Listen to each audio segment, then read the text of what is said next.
क्या मेरी मति मारी गई है जो मैं तेरी मदद करूंगा? नहीं भैया, फूटी किस्मत तू ही रख, तेरा रोग मुझे नहीं चाहिए। चल चल चल, देख क्या रहा है, दफा हो जा यहाँ से, चल जा। रामू चुपचाप अपने घर लौट आया। रामू की हालत देखकर गौरी चौंक गई। आपके कपड़ों को क्या हुआ और आपका चेहरा मिट्टी से क्यों सना हुआ है? रामू ने सारी घटना अपनी पत्नी गौरी को बता दी। किसी ज्योतिषी को अपना हाथ दिखाओ और पूछो कि आखिर तुम्हारी कुंडली में जो शनि बैठा है वो कब दूर होगा।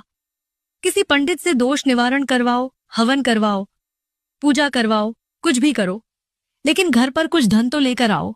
यह कहकर गौरी फूट फूट कर रोने लगी। अगले दिन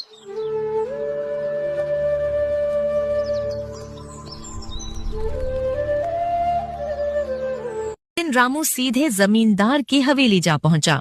उसने जमींदार को सारी घटना बताई और कहा, ठीक है, ठीक है, तेरी हालत पर तरस खाकर मैं तुझे ये मुद्राएं दे रहा हूं, पर मुझे लगता नहीं कि तू इन्हें कभी चुका पाएगा, क्योंकि तू कुछ भी कर ले, तेरी फूटी किस्मत के सहारे तू कुछ नहीं कर पाएगा। इतना कहकर जमींदार हंसने लगा।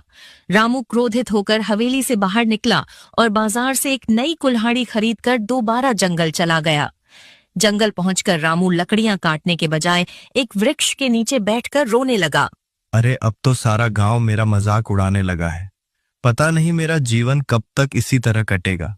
क्या करूं मैं, क्या करूं, क्या करूं, क्या करूं? तभी रामू की नजर सामने एक साधु पर पड़ी।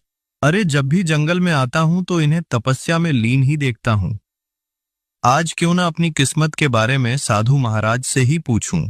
इतना कहकर रामू साधु के पास गया। साधु ने आंखें खोल ली और कहा, हम क्या हुआ पुत्र, तुम्हारे चेहरे पर चिंता की लकीरें झलक रही हैं। रामू ने तुरंत अपना हाथ आगे बढ़ा दिया। साधु महाराज, मेरे हाथ की रेखाएं देखिए ना। बताइए मेरी कुंडली में जो दोष है वो कब समाप्त होगा? अब तो सारा गांव मेरा मजाक उड़ाने लगा है। इतना कहकर रामू ने सारी घटना साधु को बता दी। साधु गंभीरता से उसका हाथ देखकर बोला, तुम्हारे हाथ की रेखाएं तो बहुत भाग्यशाली हैं। तुम्हारी कुंडली में भविष्य में राजयोग लिखा है, तुम राजा बनोगे राजा। ये सुनकर रामू चौंक गया और साधु को देखने लगा। फिर अचानक जोर से हंस पड़ा। अरे साधु महाराज, गांव वाले तो मेरा मजाक उड़ाते ही हैं, पत्नी भी मेरा मजाक उड़ाती है, आप भी ना, आप भी मेरा मजाक ही उड़ाने लगे। ठीक है, यही दुनिया की रीत है। ओम नमः शिवाय। नमः शिवाय। शांत पुत्र शांत। ऐसी कोई बात नहीं है। न मैं किसी का मजाक उड़ाता हूं, न किसी से मजाक करता हूं। जो देखा मैं वही बता रहा हूं। तुम्हारे हाथ की लकीरें यही बता रही हैं बेटा। अच्छा, राजयोग है वो भी मेरे हाथ।